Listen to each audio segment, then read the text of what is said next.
So we're going to make a TP fire in class. Let's pretend I'm a student, and I'm going to show you how to link the concept, which is leadership, to the actual skill of making a TP fire. So I'm going to show you how I want you to edit your video. You'll still have a lot of freedom in that on how you want it to be chopped together, but I want to explain it in terms of how do we link the concept of leadership to the actual skill. So once you put your tripod down, let me know as a group, how did y'all come up with the decision to use either a freshly cut limb as a tripod or a dead standing limb? And what I mean by that is a green limb will allow you to continue to stack small twigs on it. And as those burn down, you can stack more. It'll keep it structured. It won't burn up initially. The problem with that is you may have to remove it once you get a good ember base if you want to use other fire structures to get you through the night. Because we use a TP fire mainly for efficiency. So once we put the tinder bundle underneath the TP, it'll burn up quick. Or how did you make the decision when it came to leadership on to use a dead piece of wood? So the reason you would use a dead piece of wood is it'll burn up. Sometimes within the first 20 minutes or so, it'll burn up, and then you can use enough structure, and between that and the twigs and the tinder bundle, it'll give you a good enough ember base to use another design, fire design, that can get you through the night without having to replace wood every hour. So what leadership models helped you out? Did you have somebody that was authoritarian saying, no, we need to use this because it's going to take a while to build our fire and we want something that'll help us with the TP structure?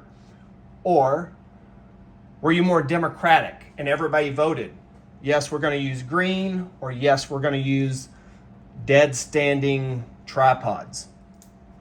Next, I want you to link the actual skill of how did you determine what types of twigs and the size of twigs that were going to go in your fire. Did you have a defined leader with experience that kind of guided you through the process? Or did y'all vote? Now I know in class you're kind of stuck with what I've supplied you, but talk about how you would make that decision. What's too big, what's too small to act as a twig to take that tinder bundle to flame and catch these twigs on fire? Because if these are too big, your tinder bundle is going to burn out before it can catch those on fire. So the next part is using feather sticks. So you can see how I carved off thin pieces but left those attached. You can see why they're called feather sticks, because if you have fibrous wood, they'll look like feathers.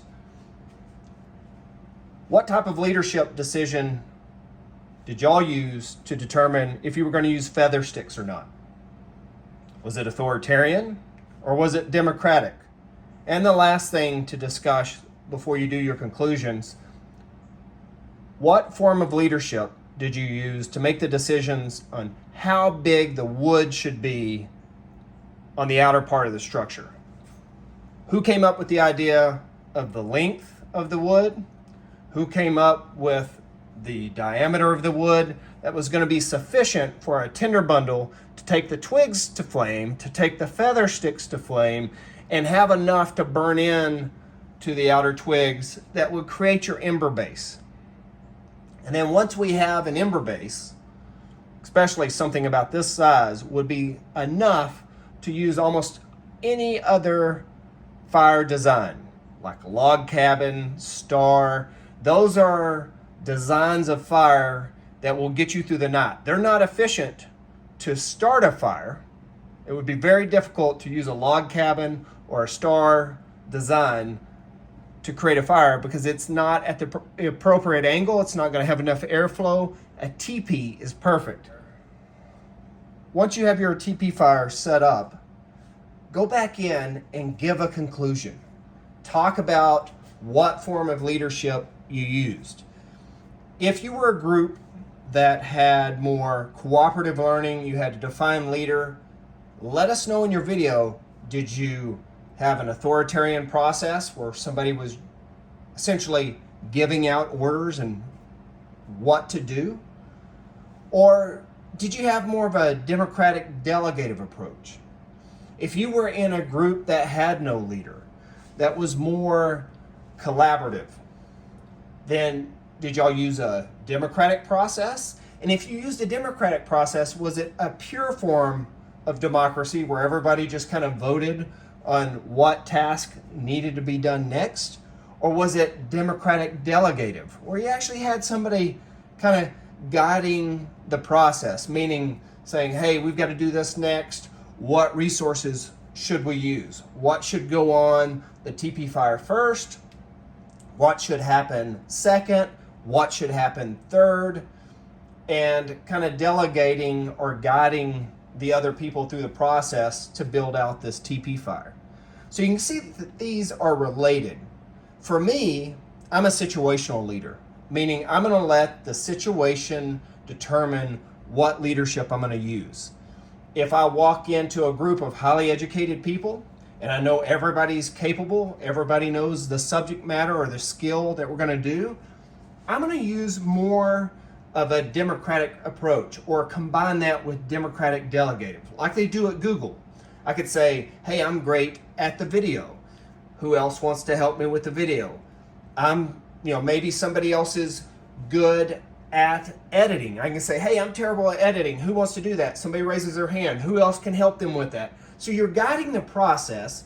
It's still democratic, but you're delegating out responsibilities. On the other hand, if you chose cooperative learning, kind of look at how the process worked for your group in this video and even in the last video, because these are related concepts.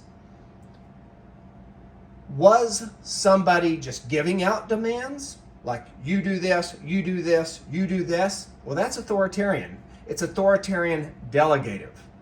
Maybe nobody was doing anything and they just had to kind of give commands. Or maybe the members of the group had no knowledge of what was going on and they had to actually tell them what to do to get through the process.